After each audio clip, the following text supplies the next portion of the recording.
যারা বাপমার নামে কোরবানি দেয় কিন্তু তার কোরবানি দেয়, তো বলে বাপমার নামে কোরবানি দিত না, অবশ্যই দিব। বাপের যদি একটা লুঙ্গি লাগে, এর লাগে কি ফুতের লুঙ্গি কিনতো না? কথা কন না কেন? বাপের যদি একটা জামা লাগে, তো এর লেগে কি বাপের জামা আমি দিছি দেখা আমি আর খালি গায়ে আটমু নাকি? তো তাহলে এটা কথা হইল কোনো? বাপের নামে কোরবানি দিলাম দেখা, মার নামে কোরবানি দিলাম দেখা আমি কোরবানি দেব না, এটা কোন কথা?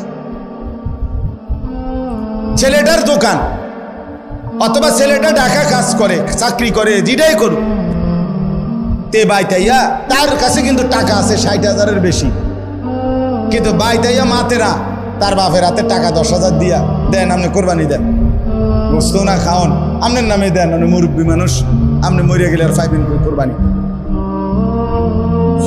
অথচ সে কিন্তু কি সামর্থ্যবান, কথা বুঝেন নাই আমার, তার কাছে টাকা আছে না, এই 10,000 টাকা ছাড়া তার দ্বারা আর টাকা নাই, তাইলে এই ছেলের উপরে তো কোরবানি ওয়াজিব।